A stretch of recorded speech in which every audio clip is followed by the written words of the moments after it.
Just as a disclaimer, we want you to know that some of the movies that we will be reviewing were shot in a different time and era where people of race and sex were not treated equally. We understand this and hope you do too. The movies or anything that happened on the sets are not the views of this podcast or what this show is intended to be all about.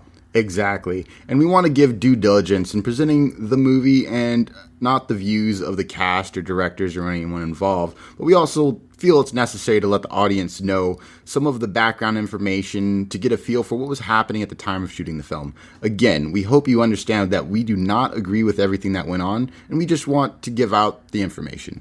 And with that being said, hope you enjoy the show.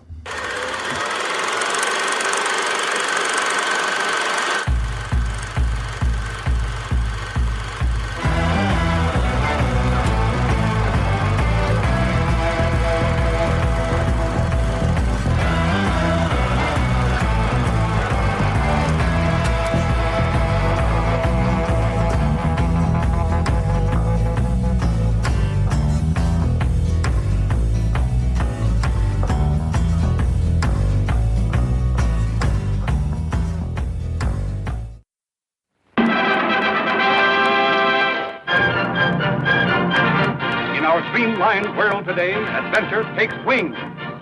Planes scuttle across country at a blazing speed. Man has raced around the earth in less than 4 days. Planes roar at 400 miles an hour. Airships, streamlined trains and buses speed thousands to new frontiers. Yet well within the span of our memory, the streamliner of its day, the American Stagecoach, crossed the uncharted rugged West, bringing new people to a new country. What fascinating stories there were in the life of the Stagecoach, and in the lives of its courageous passengers who found romance in danger and understanding in strange companionships.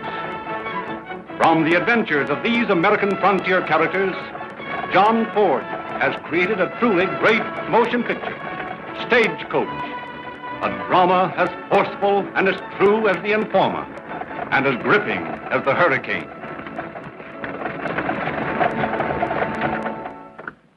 You all hear what the lieutenant said? What are you trying to do, scare somebody? If you'll take my advice, ma'am, you won't take this trip. My husband is with his troops in Dry Fork. If he's in danger, I want to be with him. All right, folks. Hey, Curly, why don't you take the cuffs off the kid? He's mighty handy with a gun. You drive them horses. I'll take care of the kid. The man works all his life to get a hold of some money so that he can enjoy life and has to run into a trap like this. Trap, brother? You mean the Apaches? There's been no sign of them. You don't see any signs of them. They strike like rattlesnakes. You talk too much, Gatewood. Don't, Fritz, don't please. Take it easy, Gatewood. We may need that fighting before we get to the ferry. You wouldn't be much good in a fight, you jailbird. Oh, leave the kid alone. He's handcuffed. Ringo asked me to marry him. Is that wrong for a girl like me? If a man and woman love each other, it's all right, ain't it, Doc? Don't you know that boy's headed back for prison? Besides, if you two go into Lordsburg together, he's got to know all about you.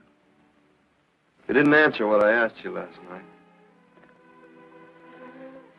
Look, kid, why don't you try to escape? I gotta go to Lordsburg.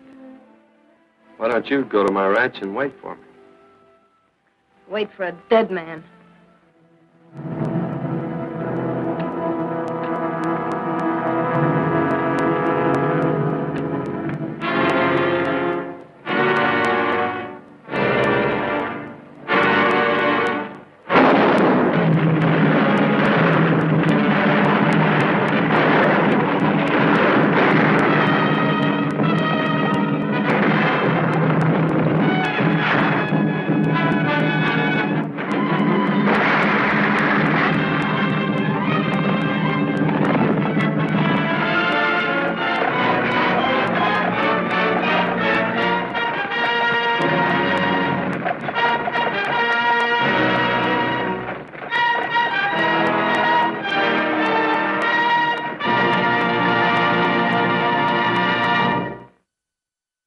Well, hello there, Pilgrim. Welcome back to the Tragedy of Cinema Slow podcast. down there, Pilgrim. I'm your host, Jimbo, and I'm joined by these two Terence knuckleheads. The village idiot Kyle. The village idiot. You would be the wagon driver. What tarnation? We will be talking about welcome to episode 64. We'll be talking about Stagecoach, one of John Wayne's films. This is number 63 on the top 100 movies. It's from 1939. So, Terence, what is John Wayne's best movie? I like this one a lot. Mostly because this one, the first time I watched it was in a film class in high school, and then I watched it again in another film class in college, and then I've watched it a couple times myself. This is the movie that put John Wayne on the map. So I think it's interesting to see this as a starting point of where he's sort of the Western hero versus like the end of his career in doing Westerns where he's more portrayed as the villain. But you do know something that Kyle thought that this was like John Wayne's first movie. Oh, yeah. But so he's been in a technically, bunch of other this stuff. is his 80th movie. Which is insane. 80th already. But this is the one that put him on the road to stardom. Right. But so this 80 came movies out, already at this point. and then he became main role potential for other movies. Right. Yeah. I would say personally, I'm not a big John Wayne fan as an actor, and certainly not as a person, personally. Yeah. But my probably favorite John Wayne movie, probably True Grit, the original. That was a really great film. I really love that film a whole lot, and have to cover that. Mine was probably Alamo. Okay. Alamo, also a great Hondo choice. was a great movie, too. Rio Bravo, also maybe a good choice, something like that. Sons of Katie, you want to just keep going? Because I'm just go through the whole list. I'm not a Shootist. John Wayne fan. Rooster I've Cogburn. only seen movie. a handful. My grandpa, biggest John Wayne fan you ever had. Mm-hmm. You just don't. If it was on TV and it was John Wayne, you don't touch the TV. You don't talk. It's John Wayne. And I'd say, well, Papa, I don't really like John Wayne. He'd be like, whoa. Exactly. So, Terrence, let's go ahead and take it away. All right. Stagecoach, 1939. This came out March 3rd, 1939. This movie's only an hour and 36 minutes long, so it's an easy movie to squeeze in right before you record a podcast. This movie was not rated. Is that from experience there? This movie was not rated, but I'd put it at probably a PG. To be honest, PG. Like, there's not It's like PG-13. Like you put once in again a soft PG-13. It's like for the most basic reasons you put in a 13. Like people do die, I guess. So I guess it's 13. There's like a little blood, so yeah, PG-13. I guess, but even then, it's like not really. The budget for this movie was $392,000, and I actually couldn't find what this movie made. I believe just because it's on the older end of the spectrum, being made in 1939, I couldn't find any numbers for it. Yeah, but it's a Criterion Collection film, so presumably it's been making money for decades and yeah, exactly. has some unfathomable number at this point in this lifetime. This was directed and produced by John Ford. Writer credit goes to Ernest Haycox, who wrote the original story. And then the screenplay was written by Dudley Nicholas. And then also uncredited writing goes to Gennard Cabrona. Did you say a dude named Nicholas? That's what I heard. No, Dudley Nicholas. Dudley Nicholas. I heard a dude named Nicholas, and I was just like, wait a minute. Dude named Nicholas. This dude, Nicholas, wrote the scripts. Dudley Nichols. Dudley Do Right. The director of photography, Bert Glennon. Editor, we have Otto Lovering. We have Dorothy Spencer and Walter Reynolds, who was uncredited for editing this film. This was distributed by United Artists, a distribution company that got ate up a long time ago. The film. Now we're looking at the film technical specs. So now we're looking at sound mix, mono, Western Electric, more graphic recording. This was black and white, so we're back to some black and white movies. There's just something about a black and white movie that's just, I kind of like it better. It's calming in a weird way. I don't know. Yeah, you know what I mean? I guess it depends. Like, I think black and white goes really well with Western movies. and I understand some of the choices to go black and white instead of color, even nowadays when filming a Western. There are a couple other movies where I think the artistic choice to go black and white is a good choice, but I wouldn't say all movies belong in black and white. But I mean, even like our last movie, North by Northwest, has been fantastic in black and white, I think. That's true. Wouldn't look just as good, if not possibly even better. Yeah. I remember like the most modern movie I remember I specifically made a choice to watch in black and white was Mad Max Fury Road, and I watched that in black and white, and that is just a amazing film in black and white. Absolutely. You know what? When I was young, I had a black and white TV, so everything I saw was in black and white. So there you go. So here's one movie that I thought was an interesting choice, and I'm like, I wonder. I haven't watched it, and I've been meaning to just to see if it would be a better experience watching it. But remember, they came out with Logan, the black and white version. It was a whole different release, and I was like, you know what? Let me check it out to see if it changes anything. And I think maybe in movies like Mad Max, where a lot of the colors are the same, it's a very like Mad Max Fury Road specifically had the teal and orange. Yeah, it had a teal and orange. Not only that, but like a lot of the colors in general were very like earthy colors, but it was a lot of browns and tans, and that was it. So to make the choice to go with the black and white doesn't take away from much. Where like maybe if you have a movie that relies on color, is more colorful, it'd probably make. Well, I disagree because if you ever saw the Snyder cut of Justice League in black and white, that's a fair point. It's good. It's good. But there's also a lot of films that greatly benefit from color. Particularly like movies from the 60s and 70s. Can you imagine King Kong versus Godzilla in color, or in black and white? That'd been really good too. Oh, in black and white, yeah, that'd be good. I thought you were saying like it wasn't color. I did at first. I was like, listen, and I wonder why that awkward silence was like. Wait a minute. What? Alternative history going on here. Mandela effect problem there now. I know, right? Yeah. All right, so back to technical specs. We're at aspect ratio of 1.37 by 1. This was filmed with camera Mitchell in C. Film length, we're looking at about 10 reels, which is 2,600 meters of film. Negative format, 35 millimeter. Back to 35 millimeter. Cinematographic process was spherical, and then we have a printed format of 35 millimeter. And then now for the awards. Awards. I almost said cast. All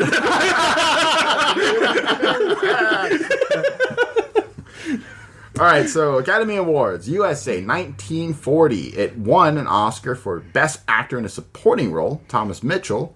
Best Music Scoring for Richard Higman, W. Frankly Harling, John Leopold, and Leo Shurkin.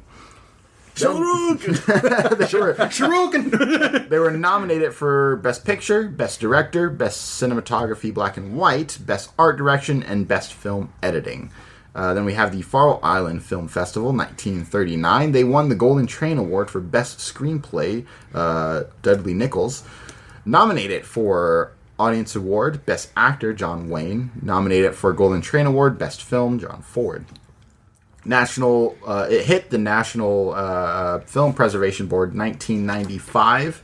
And then we have the National Board of Review, USA 1939. It won the NBR for Top 10 Films of that time. And Best Acting, Thomas Mitchell.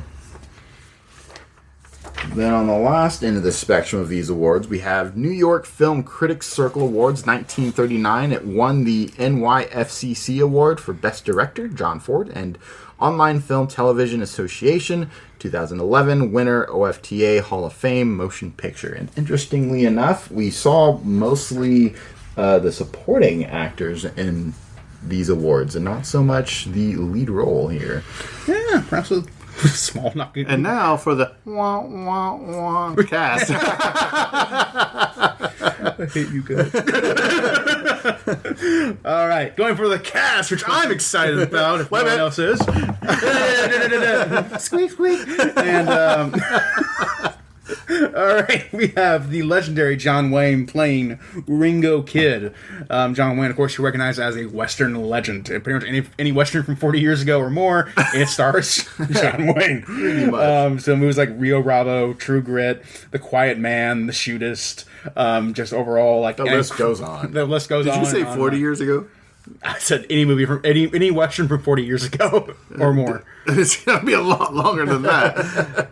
This one's like, well, okay, so this is going to be the millennial in me going like 20 years ago, and I think the 80s and not 2020. I feel that. So that's just In me. other words, this is 1939 there, bud. I know. So any movie from 60 years ago, more like any Western from 60 years ago, starred John Wayne. Pretty much. Pretty much. I would put that as 30s, a small 40s, correction. 50s, bit in the 60s, and then Dude's been around. The Duke has been around. The Duke has been around. You're right. Okay, next up we have Claire Trevor, who plays Dallas. You recognize her from such films as Murder, My Sweet, Key Largo, and Born to Kill. Next up, we have John Carradine, who's playing Hatfield. You'll recognize him from movies such as The Grapes of Wrath. He was also in The House of Dracula and The House of Frankenstein. And he was also in the horror movie The Howling. Next up, we have Andy Devine, who's playing Buck. You recognize him from movies such as The Over the Hill Gang, Island in the Sky, and Under the California Stars. Scars. Under the California Stars. I think That's a much harder movie. that was the documentary on the plastic surgery of Hollywood. Under the Star. that would be a good title. That would be a really clever title. I like won't a lie. documentary. Well, that's 2 in a row. We got one of those. We are the house of the roll, guys. We should go to Hollywood. Just to name movies. We get paid just to name movies. Yep. Next up, we have Thomas Copyright. Mitchell. That's how it works, right? You just say, you just say it. and it's copyright. We're gonna put this podcast in a post-it in a piece of mail and mail it to ourselves. So we're fine. Okay. Notarized. Okay, next up we have the Thomas Mitchell playing the drunk Dr. Boone. You'll recognize him from some movies as Gone with the Wind, Mr. Smith Goes to Washington, and It's a Wonderful Life. Great movies. Yep. Then we have Louis Platt, who plays Lucy, not loosely. Lucy. That's a whole nother movie. That's a different movie altogether. And you might recognize her from movies such as Captain Caution, I Met My Love Again, and The Streets of Chance. Next up, we have Donald Meek, who played Peacock. And we're going to go on the actors here because none of them didn't star in many more movies besides this one movie, Stagecoach. Then we have George Mancroft playing Marshall Curley. Tim Holt played the Lieutenant. Burton Churchill played Gatewood. Tom Tyler played Luke Plummer. Yakima Canute played Yakima Canute played the Cavalry Scout. And that is the cast of Stagecoach. Very well done, Kyle. Very well done. I'm a legend at this. You're just like a legend at that, like Terence is a legend of mispronouncing names. Now on to Jimbo's Golden Notes. The Golden Notes. We're making a brand. Yeah. Orson Welles has put forth this film as a textbook example of filmmaking and said he had watched it more than 40 times in preparation for the making of Citizen Kane. Oh, wow. That I did not That's know. incredible. Yeah, 40 that's- times to watch any film is actually Right? immensely impressive. And then actually using that as a director, your response to make one of the greatest movies ever made. Yeah, I know, right? Yakima Canute explained how the stunt was accomplished where an Apache warrior attacking the stagecoach when he is shot falls off of his horse and then gets dragged underneath the stagecoach. You have to run the horses fast so they'll run straight. If they run slow, they move around a lot. When you turn loose to go under the coach, you've got to bring your arms over your chest and stomach. You've got to hold your elbows close to your body, or that front axle will knock them off. After the stunt was completed, Canute ran to the director, John Ford, to make sure they got the stunt on film. Ford replied that even if they hadn't, I'll never shoot that again.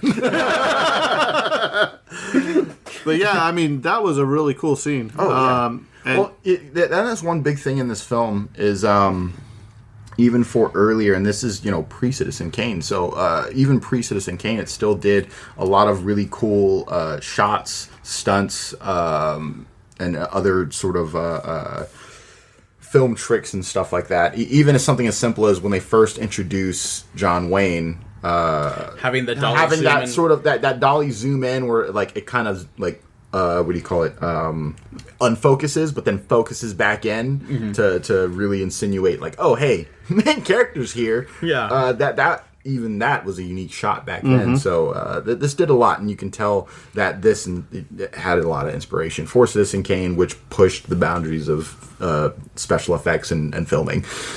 Asked why in the climatic chasing the Indians didn't simply just shoot the horses to stop the stagecoach, director John Ford replied, because that would have been the end of the movie. In addition, He responded, shush. In addition, Apaches would have stolen the stagecoach horses rather than kill them because in their culture, horses were valuable in calculating a warrior's worth.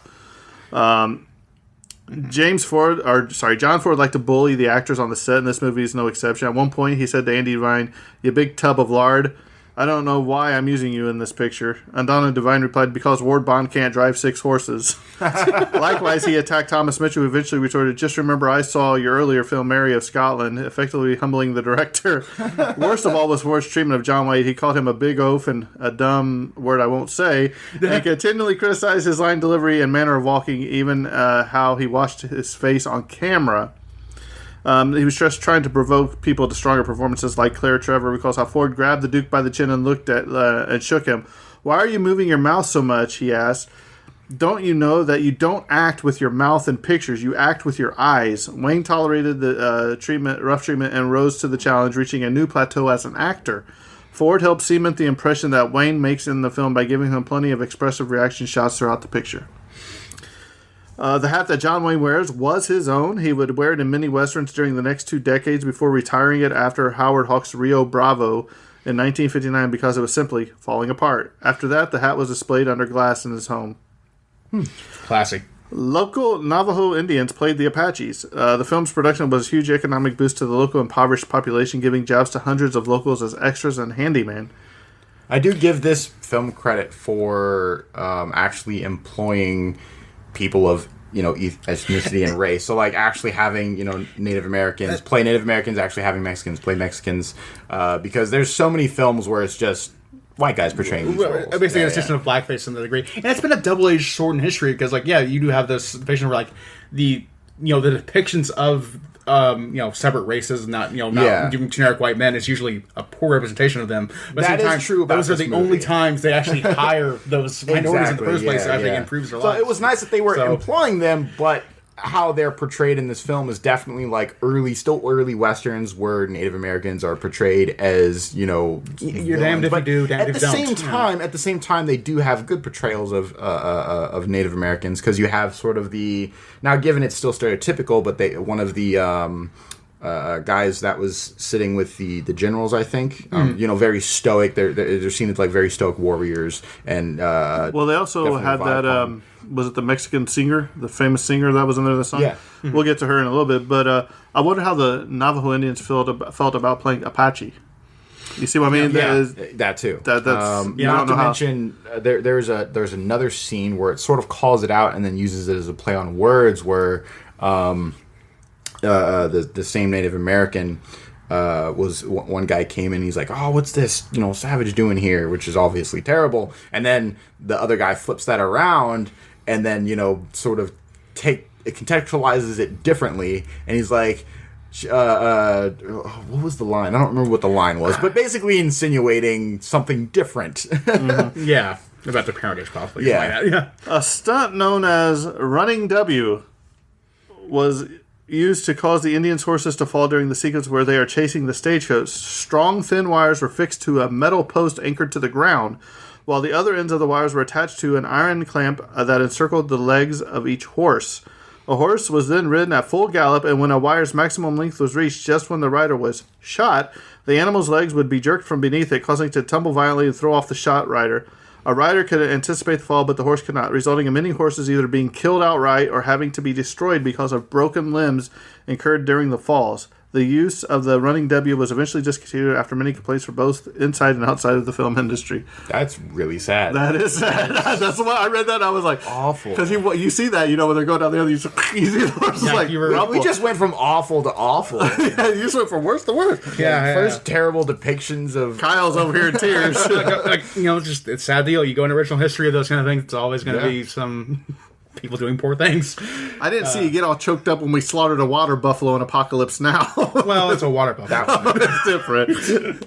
And it was actually sort of a cultural, ritualistic thing for them to do. Because remember, they didn't do it for the movie.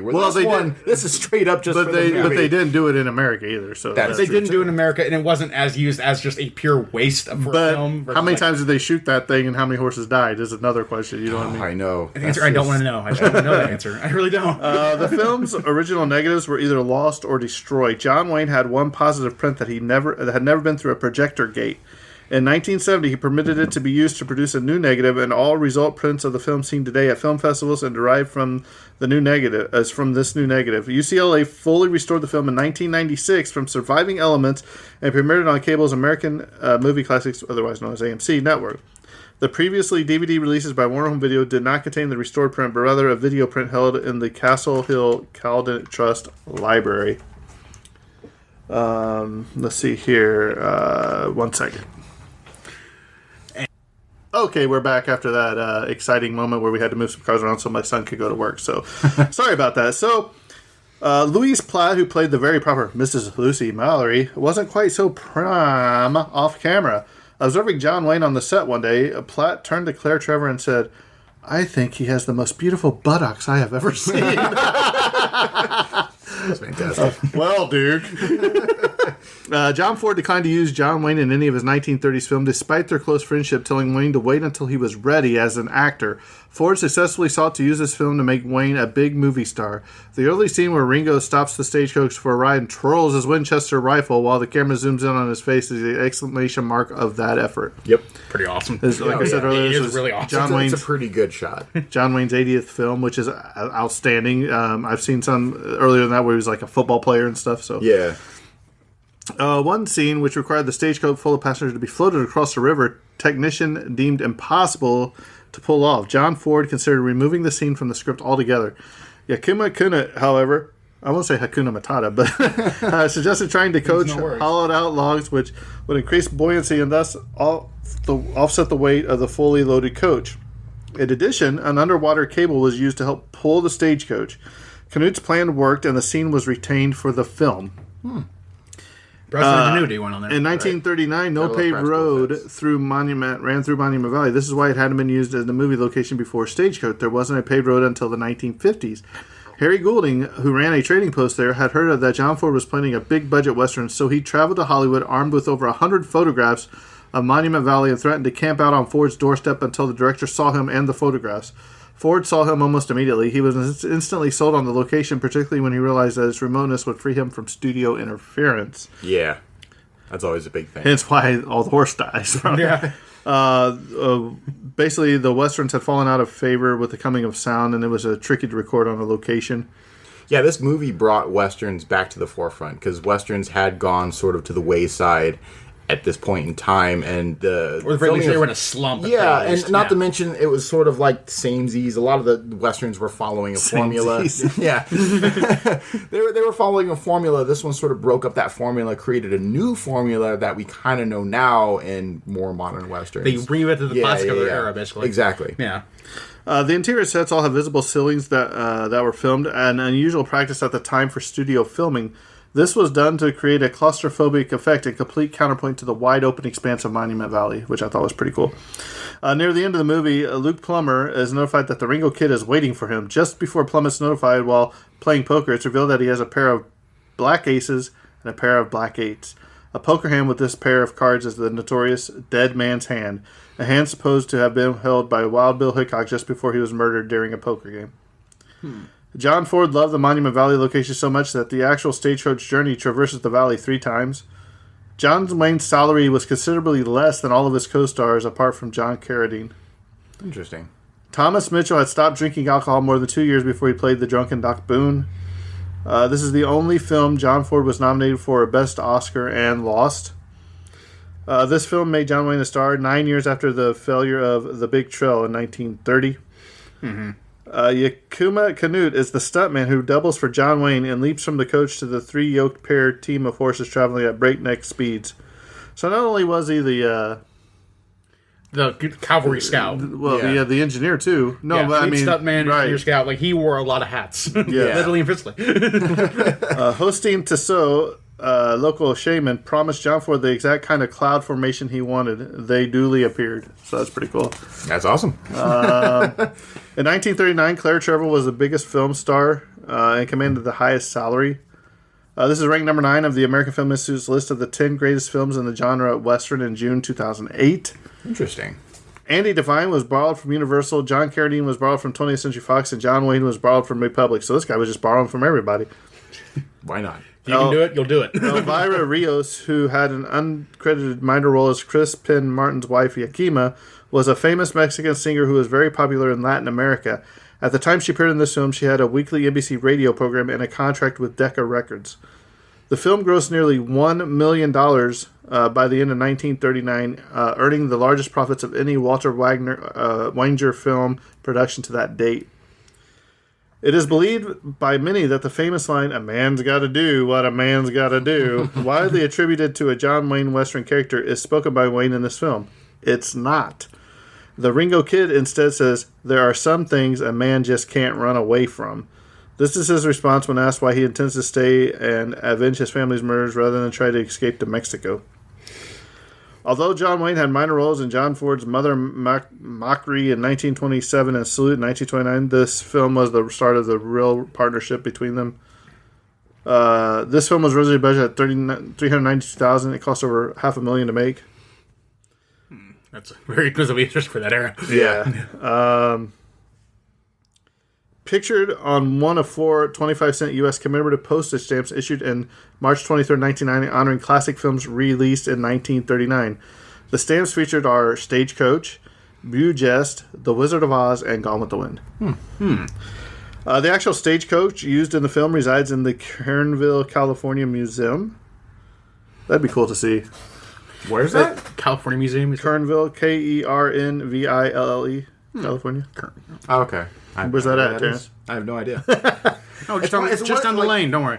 I mean, California's big, so like, there's like the notable places. And then you hear small towns like that, and you're like, I have no idea. Yeah, there's more than Los Angeles and Hollywood. Yeah, there's more than Los Angeles and San Francisco and California. Selected for the National Film Registry by the Library of Congress in 1995. This is the first of 3 films in which John Wayne and Claire Trevor were paired as a romantic team. Oh, so they were paired multiple times. Got it. 3. John Wayne's rifle in this movie was later used by Chuck Connors in the television series The Rifleman. The Rifleman. Sounds pretty cool. American classic. This was selected by the Vatican in the art category of its list of 45 great films. So even the Pope agrees. John Ford initially wanted Katharine Hepburn to play Dallas. He'd previously worked with her on Mary of Scotland in 1936, and he'd had an affair with her. Well, then. Scandalous. Yeah. Joel McCrea and Earl Flynn turned down the role of the Ringo Kid. Earl Flynn would have been interesting, too. Included among the American Film Institute 1998 of the top 100 greatest movies. John Wayne, John Carradine, and Andy Vine were all in the cast of John Ford's 1962 Western, The Man Who Shot Liberty Valance. The interior scenes of the coach were all shot in a studio, and the town sequences were shot on Hollywood backlots. Which I always thought the inside of the coach scenes were always weird. Yeah. Like, he's like, don't drink in front of a lady, you know. He's like, and you got John Wayne sitting on the floor, you know. I mean, it was just... It felt like a weird dream, like a fever dream almost. Together. Like, oh, it's bigger on the Let inside. me ask you a question. Let's park the stagecoach right here for a second. Why were they always snobbish to the one girl? So... Sexism? Yeah, well, I mean, because both girls. The one was like trying to find her husband that was in the war. Yeah, I believe it's just because. I mean, I didn't know she was a lady of the night. You know, I didn't know if. Yeah. Well, I mean, I believe that's sort of insinuated near the end, right? When they're walking by sort of that area, yeah. And then she acknowledges some of the women there, and then she's all like, "See, I told you wanted nothing to do with me." And then, like, obviously, Ringo's like, how would he say? He was like, he's like, "I asked you to marry me, didn't I?" Or something like that. Yeah. So yeah, I believe that's why everybody sort of looked at her differently, particularly the women in the town that they left. Is because since she's the lady of the night, that's also where their husbands tend to go. And commit adultery. This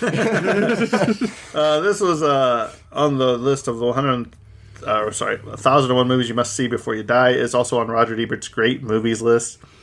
Screen Directors Playhouse broadcast a 30-minute radio adaptation of this movie on January 9, 1949, with John Wayne and Clara Trevor reprising their film roles. Interesting. I wonder if they voice acted just as well as they acted. You know, sometimes it doesn't correlate at all. They might have got better. I mean, this was, 10 years later? That's true. You'd hope.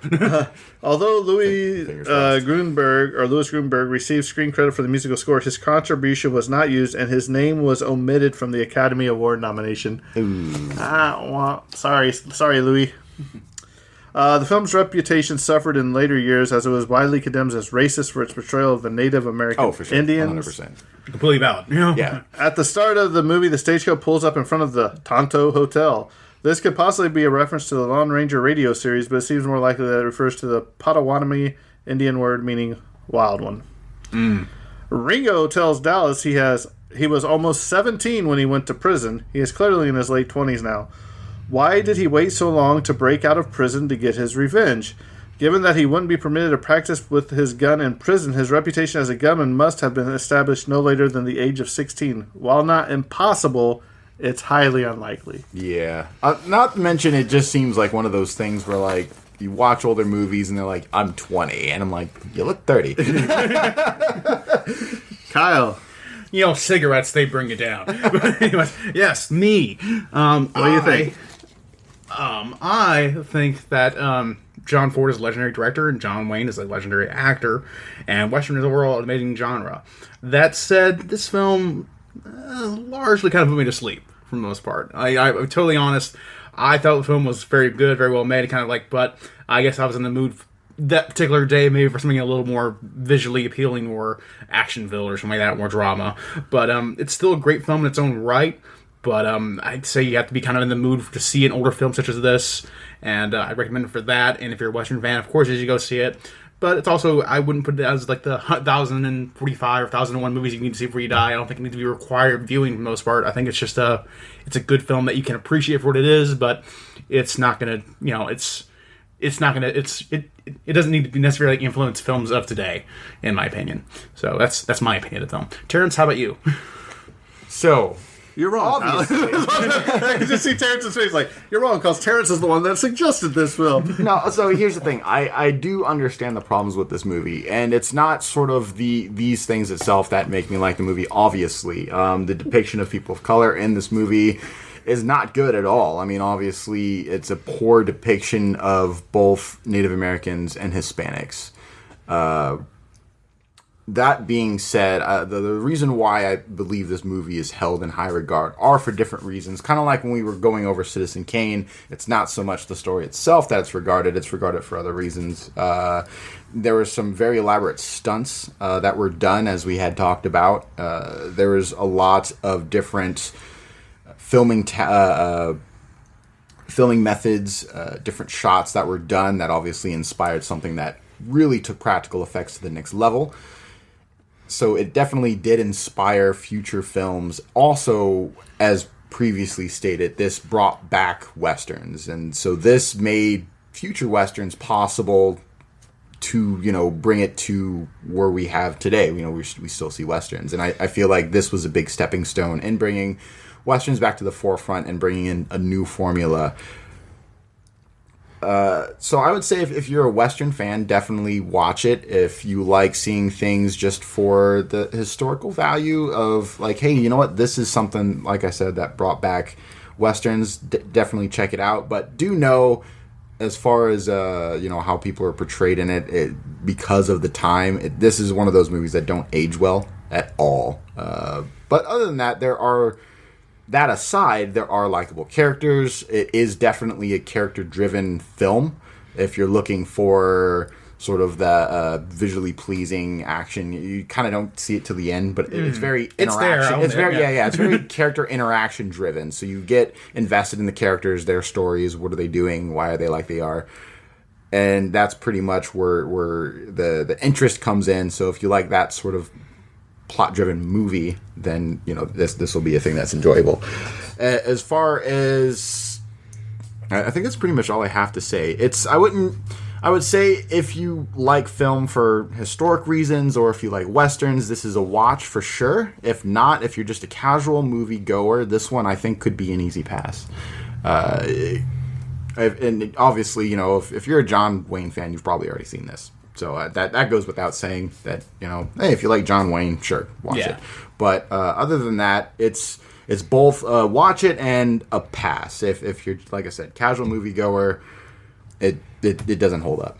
So as the final word goes, what does Jimbo think? Well, my grandpa's probably listening down from heaven about what I'm about to say, so I have to choose my words very carefully. Held accountable from on high. I just really don't like westerns at all. I don't. No, it's okay. It's okay. Yeah. To me, there's a lot of problems with the Western genre. no. Well, and it's not how they were portrayed, because cowboys and Indians, it's been a thing for years, and there was a lot of bad things that the Indians did. There was a lot of bad things the cowboys did. So we could go on and argue about that all day long. To me, all the westerns are the same. Guy rolls into town. Somebody has a beef with the guy. Gunfight, or Indians attack. You know, it's not my cup of tea. That being said, this was a black and white movie, and I enjoy the black and white. I like the shading, like when they roll into the one town and the lady singing at night, and the shadows and all that. I do like it for that atmosphere. Yeah. I do like the Indians attacking the stagecoach. I thought that was really well done with the stunts they were doing. Sad to say that some of the horses died from that. That's terrible. And now that I didn't know that makes me look at this movie completely differently. Especially if I ever go back to watch this, I want to see if I can catch that. You know, did that horse die? Oh, did that horse die? You know, maybe you can pay attention to their legs, because I don't remember seeing a lot of them from the legs down. You always see them at the guy up top falling off, but you see it just stop real quick. You know, and I'm like, man, that horse. You're missing the event horizon level injuries they're suffering. I was like, man, that horse went down pretty hard. You know, I was like, it looks real, but then you come to find out it is. But with that being said, I can't take nothing away from John Wayne. He's one of the greatest actors to ever play in a Western role. I mean, he's done, over 140 movies or 160 movies, I think I saw. Around there, yeah. I'd hate to see what his net worth was, because he was probably a rich man. He's known as the Duke for a reason. So I'm not going to say anything bad about him, and I don't want my grandpa to think anything bad about me. That's to me. If you like westerns, you like John Wayne, watch it. If you care less about westerns, don't watch it. I mean, that's the gist of the movie. Yeah. It's like you already know in your heart if this is in your wheelhouse. If you're a Western fan, you've seen other movies because you weren't born when this movie came out. You've probably already seen this movie anyway. Yeah, I'm sure it's played on AMC or. You're familiar enough with the genre that you know or not this film is for you or not, because this is pure Western, and straight for better Western. and for worse. You know? Right. Yeah. Well, there's my take. Watch it if you want to, or leave it alone if you want to. It doesn't affect me either way. I probably won't revisit this for leave it, boys and girls. maybe ever. Maybe just to see if any of the horses died, if I can find them. You know what I mean? Yeah. But other than that, that's my take on it. So, well, with that being said, I think this episode's coming to a close. And our next episode, I got it right this time. Episode coming up. What is it, Jimbo? The Deer Hunter. And boy, you thought a Western was bad. I had no idea what I was coming into on this movie, and it was completely something totally different, because none of us had seen it before. But hey, it was in the top 100, so we wanted to make sure we watched it, and we can't wait for you guys to hear that episode. So this episode's coming to a close, and that's a wrap. And you guys, and cut.